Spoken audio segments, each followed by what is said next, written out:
with bank. Cash in hand plus net demand deposit with bank, it is called as M. अब राहुल के पास 100 रुपए हैं, राहुल के पास अलग अलग ऑप्शन हैं।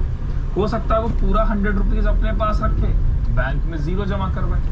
हो सकता है अपने पास 50 रखे, बैंक में 50 रखे। हो सकता है अपने पास 0 रखे, बैंक में 100 रखे। It's totally depend on Rahul how he is using that money. Clear? अब यहीं से मैं आपको मनी मल्टीप्लायर का कॉन्सेप्ट समझाता हूं, उसके बाद फिर हम M2, M3, M4 पे चलेंगे। ठीक है, चलिए।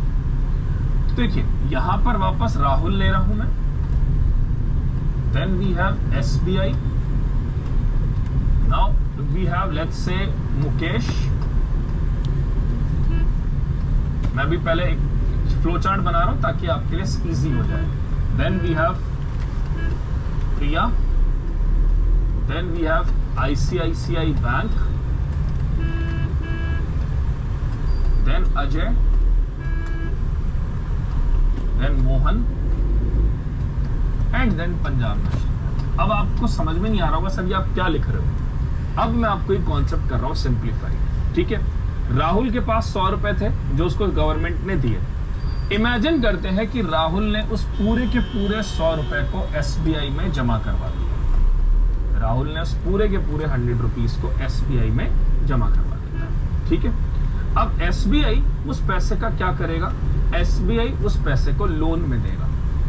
ठीक है, तो SBI ने, अब आप यहां पर एक सवाल है मेरा आपसे, पॉज करिएगा वीडियो को, इस सवाल के बाद में बताइए क्या SBI मुकेश को पूरा 100 रुपीज लोन दे सकता है? पॉज करके इसका आंसर सोचिए और फिर मुझे बताइएगा। जी नहीं, SBI पूरे 100 रुपीज मुकेश को नहीं देगा। यहां से जो CRR SLR का पैसा है वो SBI अलग रख देगा। तो अज्यूम करते हैं CRR SLR का जो पैसा है, CRR की रेट है 4% और लेट्स से SLR की रेट है 16%। तो यहां पर राहुल जो है 100 रुपीज SBI के पास रखवाएगा और SBI 4% CRR RBI के पास मेंटेन करेगी और 16% SLR लेट्स से खुद के पास मेंटेन करेगी। Now they will give 80 rupees to Mukesh. Mukesh ने लोन लिया है SBI से और SBI ने 80 रुपीज मुकेश को लोन दे दिया।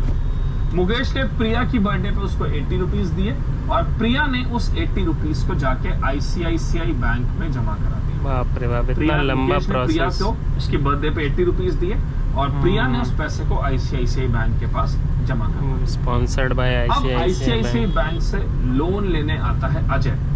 ICICI बैंक से लोन लेने आता है अजय। सेम वही होगा यहाँ पे, CRR और SLR मेंटेन होगा। CRR और SLR मेंटेन किया जाएगा। तो अब 80 का 4% आप निकाल लीजिए, 320, तो ये हो गया कुछ 3.2। ठीक है, 3.2। ठीक है, और उसके अलावा SLR निकाल लीजिए, तो SLR आ जाएगा 16 का जो भी निकलता है ये। लेट्स अज्यूम कि अब उसके बाद SLR CRR हटाने के बाद में, SLR CRR हटाने के बाद में अजय को जो पैसा मिलेगा, जो अजय को पैसा मिलेगा वो मान लेते हैं मिलता है 64 रुपीज। एक एग्जाम्पल, सेम अजय इस पैसे को मोहन को देगा, मोहन इस पैसे को पंजाब नेशनल बैंक में जमा करा देगा। ये गेम कब तक चलता रहेगा? ये गेम तब तक चलता रहेगा जब तक वो जो पैसा है वो रोटेट होके 16% और 4% के बराबर ना आ जाए। यानी कि ये पैसा रोटेट होके 16% या 4% के आसपास जब तक नहीं आएगा, मतलब बैंक फर्दर लैंड ना कर पाए। जब बैंक फर्दर लैंड नहीं कर पाएगा क्योंकि उसके CRR और SLR की लिमिट उसको पूरी करनी है, तब तक ये पैसा मल्टीप्लाई होता जाएगा। तो मनी मल्टीप्लायर का जो फॉर्मूला होता है वो होता है 1 money multiplier is equals to 1 reserve ratio. 1 reserve ratio. तो अगर आपका रिजर्व रेशियो मान लीजिए 20% है तो it is equals to 1/20%। That comes out to 5।